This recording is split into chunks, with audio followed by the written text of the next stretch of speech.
The following program is a PBS Wisconsin original production. Wild spending and endgame efforts in the state Supreme Court election and the race to be the state's top educator. I'm Frederica Freiberg. Tonight on Here and Now, a look at the final push for candidates vying to be the next Supreme Court justice, plus more on the race for superintendent and a crucial referendum for Racine schools and school funding. It's Here and Now for March 28. Funding for Here and Now is provided by the Focus Fund for Journalism and Friends of PBS Wisconsin.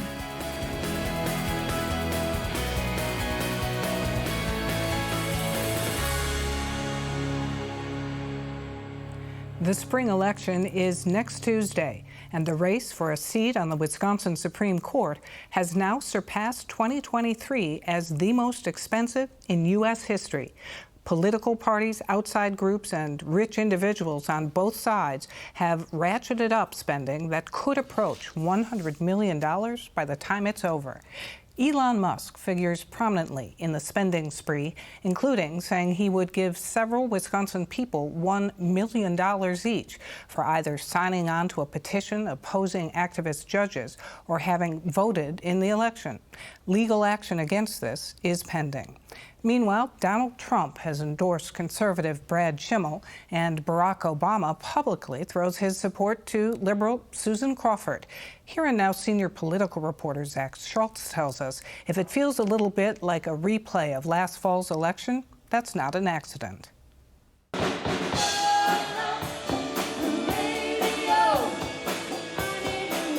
In December, Brad Schimel held a campaign event featuring his band Four on the Floor. While this was billed as a campaign kickoff, in reality, Schimel had been running for a seat on the Wisconsin Supreme Court for more than a year at that point. Over this 12 months, I have now campaigned in 65 counties.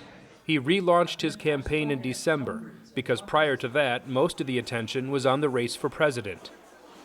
Even though Supreme Court elections are technically nonpartisan, the room was full of Republican Party officials and volunteers, and Schimel was not shy about connecting his campaign to the larger conservative movement. I've never seen our side this motivated or this united. It was clear the strategy was to keep the momentum from Donald Trump's win in November and carry it all the way to April 1st. 3.4 million Wisconsinites showed up to the polls to vote for president. But we expect only 2 million to show up on April 1st. That means whichever campaign can best retain their voters from November will win in April. A month later, Susan Crawford held a campaign event in Green Bay, introducing herself to a crowd at the headquarters of the Democratic Party of Brown County. I think you're all here because you know how important this race is. The mood in this room was different, something Crawford recognized as a hangover from Kamala Harris's loss in November. I think that immediately after the November election, I did sense some people that I was talking to just being very disappointed by the outcome of that election. I can definitely tell you it wasn't a great experience. Landyron Kern Jr. was at Crawford's Green Bay event and can testify to feeling crushed by November's election. I would definitely say when it came to myself and other students and even adults, morale was very, very low. We first introduced you to Landyron last summer, as he attended the Democratic National Convention in Chicago as one of the youngest members of the Wisconsin delegation.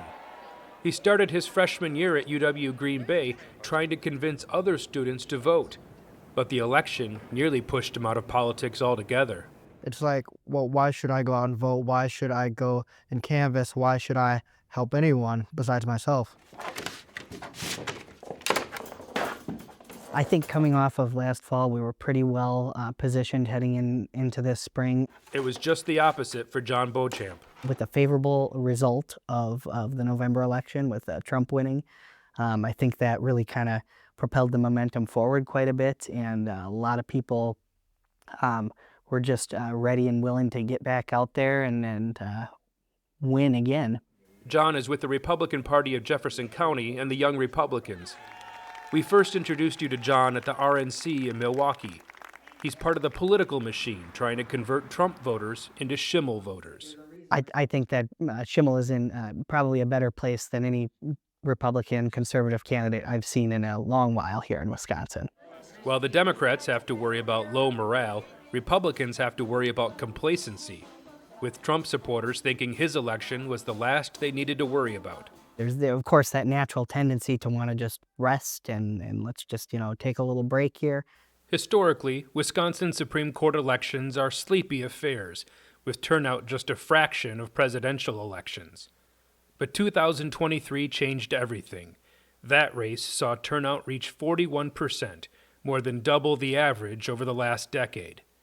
Schimmel's prediction of 2 million voters this spring would be 43% turnout, a new record. I have a packed schedule where I'm out meeting with voters, talking about the importance of this race, and I'm finding that people are plugged in. They haven't lost an ounce of the momentum from November. Crawford says the focus has returned for her supporters. For events that I'm attending now, people seem really energized and really enthusiastic. They are also, I think, nervous and afraid by, just a sense that rights are under attack in our country and feeling like they want to do something about that. I was like, I can't just sit here on the sidelines and allow this to happen. Landiron is back on board, working with other organizers to canvass votes for Crawford, convincing his college friends that losing an election doesn't mean you quit voting. Those same friends now, they felt like it was a waste of their vote.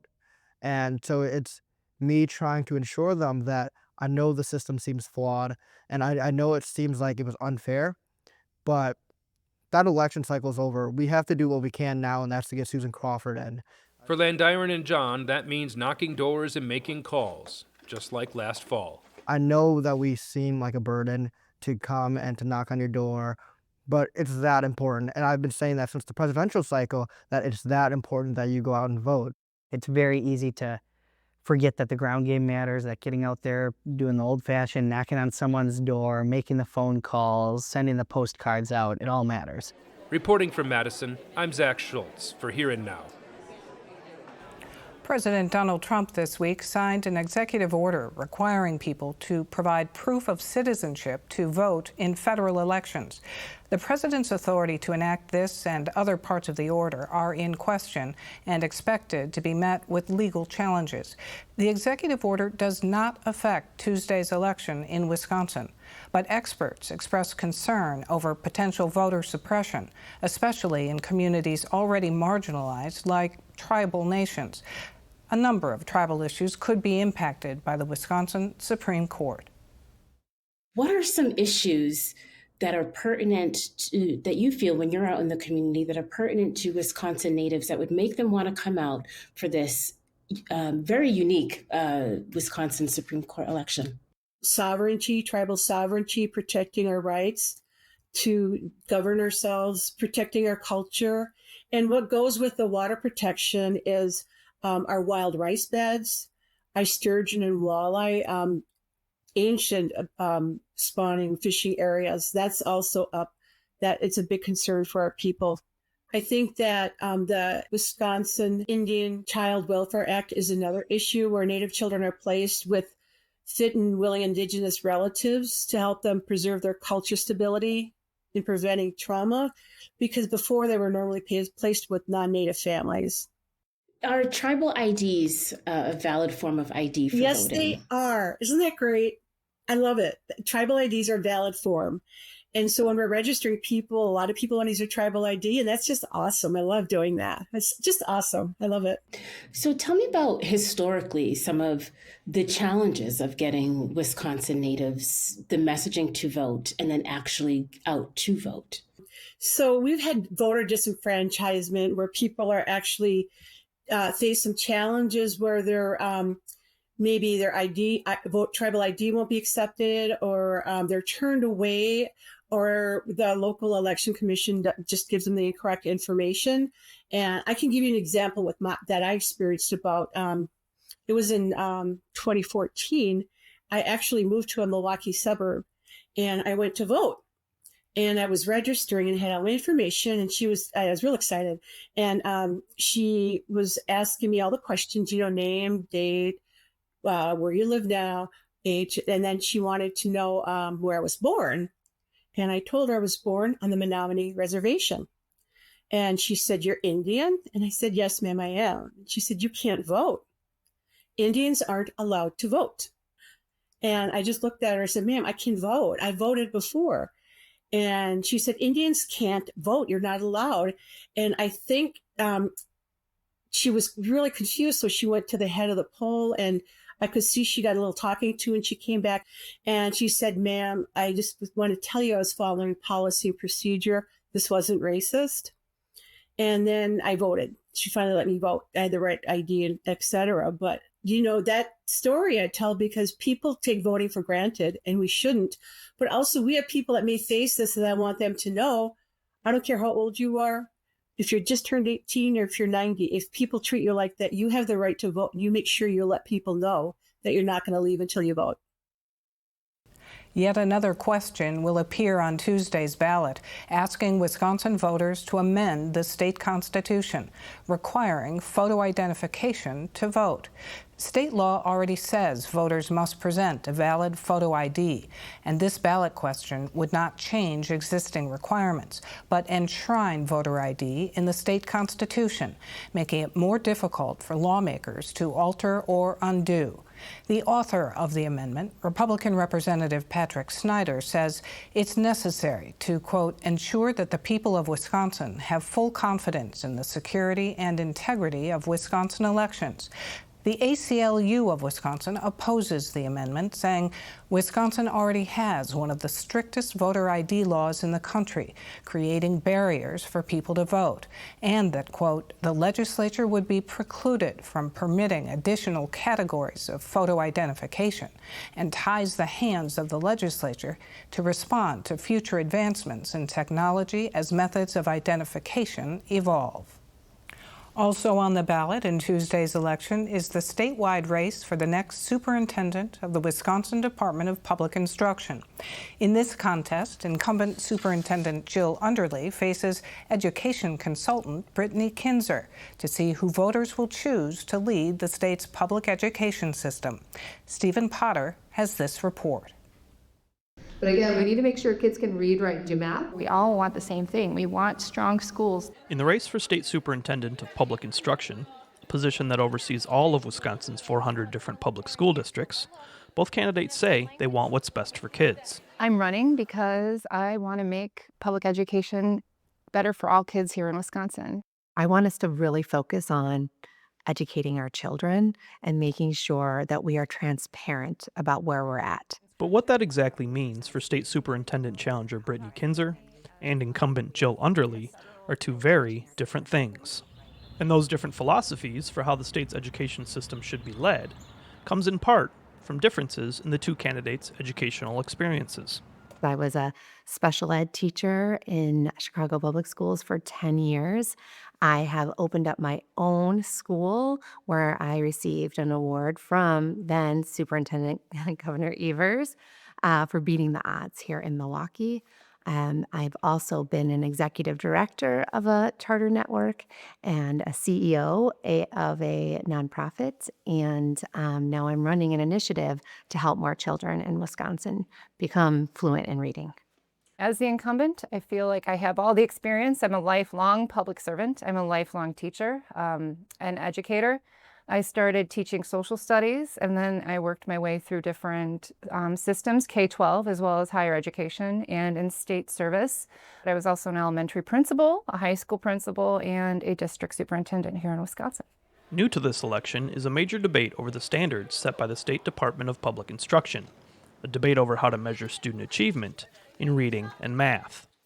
It started last year when current Superintendent Underly made changes to the state academic testing standards. She says updating these learning benchmarks is routine practice. Every few years, we do change standards. We take out some outdated ones and we add new ones, and that was not unusual.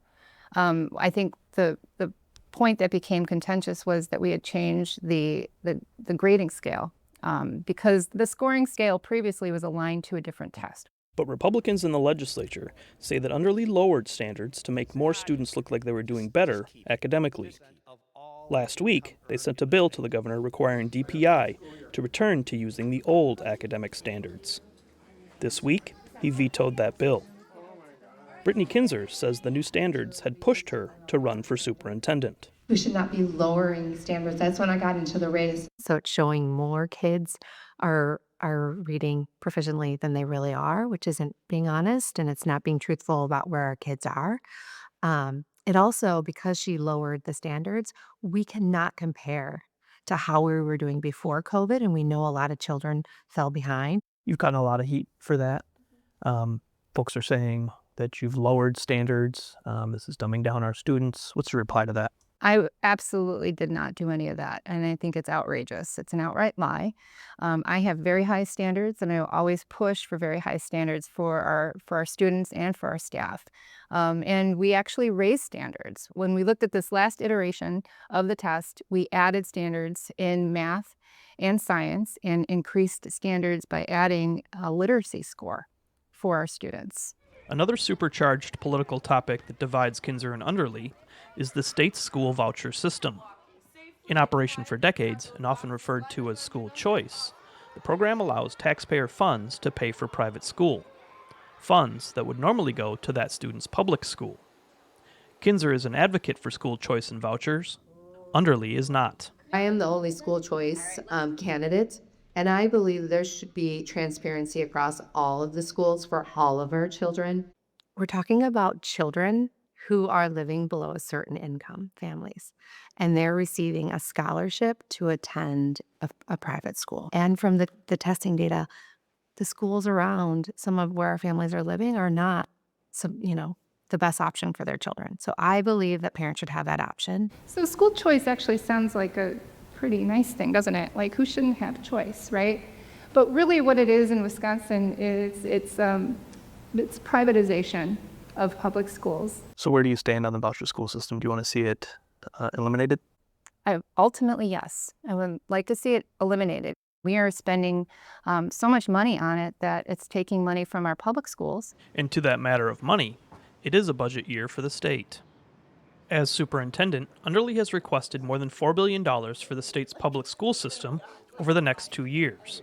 She wants an increase in per-student funding and wants to get closer to fully funding special education costs. It's a lot. It is a lot, but it is what our schools need. Our schools have been underfunded chronically. They have been underfunded and undermined for the past 15 years. And it's evident by the amount of school districts that are going to referendum. And these referendums are large amounts of money. Like Underly, Kinzer wants to see an increase in general per student and special education funding. However, she says that Underly's proposal is simply too much. I think it's unrealistic that we're going to ask for $4 billion when that is the whole surplus. And there's many other, education is my issue, but there are lots of issues in the state. While it will ultimately be up to those in state government to decide how much the state's public school system receives, it will be up to voters on April 1st to decide who leads the state school system, helping determine the future for its students.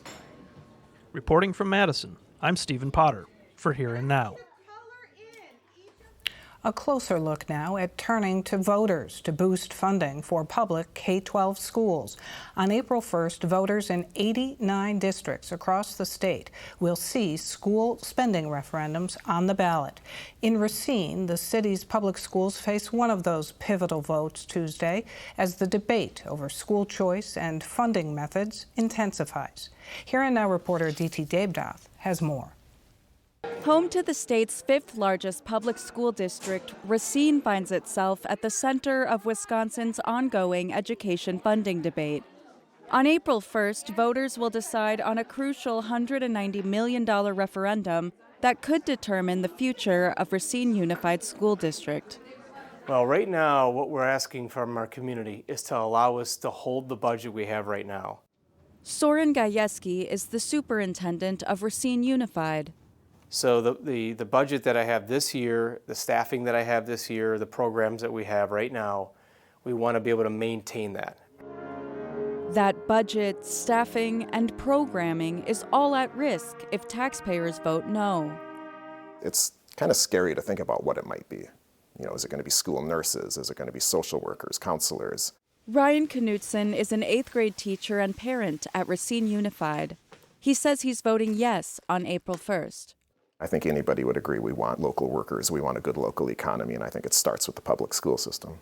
Just 3 miles down the road from that K-8 public school is a private school called St. Catherine's. I always talk to the kids about remember why your mom and dad want you to come to the school and remember why it's special. St. Catherine's is one of 36 schools in the Racine Parental Choice Program, which allows parents to use taxpayer dollars as vouchers for private school education. Well, it's a wonderful opportunity for parents now across the state to have a choice in where they would like to send their child to schools. Brenda White was the former president of Siena Catholic Schools, the system of 7 private schools in Racine that includes St. Catherine's. Currently, she serves on the board of School Choice Wisconsin. Very key to why parents choose a private school is because we can determine what that curriculum instruction is going to look like. Educational freedom is a main argument from supporters of school choice, but the program is a point of contention between supporters like White and critics concerned about its impact on public school funding. People choosing to have different types of education is a part of being in a free country, but we have tax dollars that our public is assuming is going to their public schools and being represented by the school board. And in the voucher situation, that is not happening. Gajewski refers to the way voucher schools are funded from the state's total education coffers. For example, this year, the state's general aid to Racine Unified Public Schools is more than $180 million. The estimated cost of the Racine Parental Choice Program is more than $44 million. That leaves property taxpayers to backfill the funding siphoned to private schools through district referenda.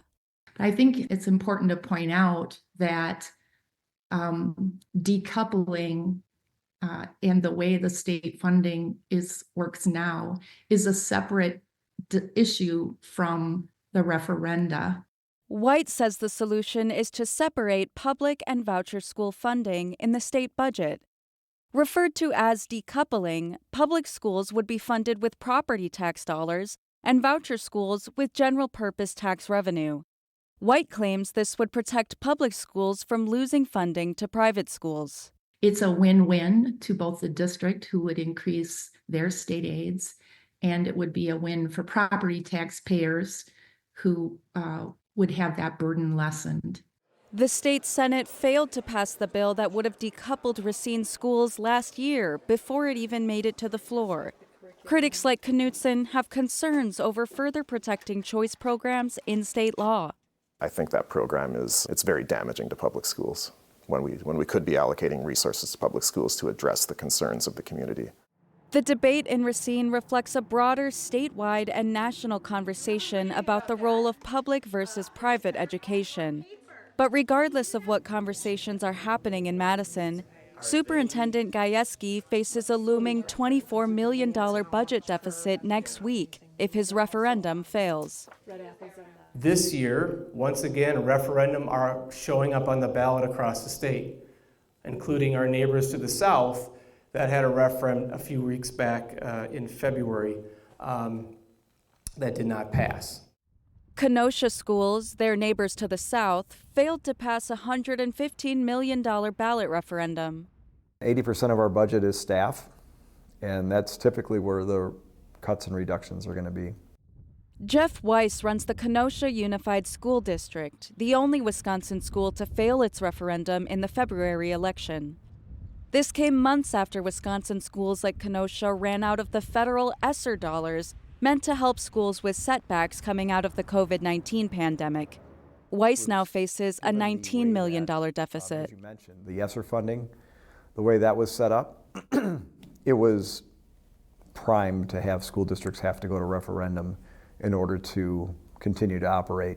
Wisconsin received $1.5 billion in ESSER funding in 2021. At the time, the Republican-controlled legislature gave $0 increases in per-pupil state aid to schools, counting federal dollars as state funding. In the current budget, per-pupil revenue did increase by $325, but the ESSER money ran out this past September, leaving the already stretched thin public schools to cut costs. The biggest cut was in staff, about $10 million in staff last year. We reduced the number of buildings that we had in the schools that we operated in by 7, and that saved us about $9 or $10 million. As April 1st approaches, the eyes of educators and policymakers across Wisconsin will be on Racine.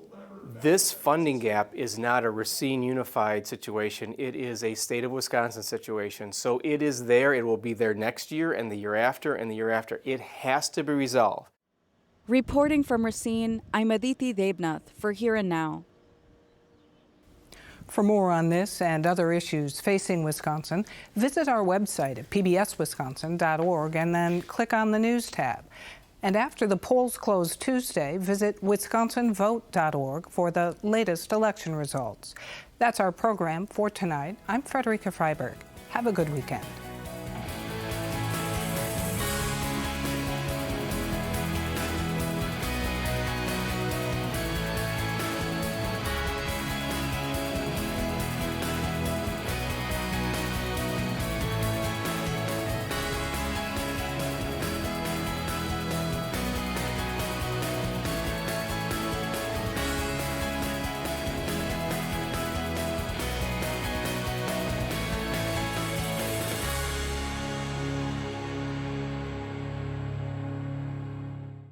Funding for Here and Now is provided by the Focus Fund for Journalism and Friends of PBS Wisconsin.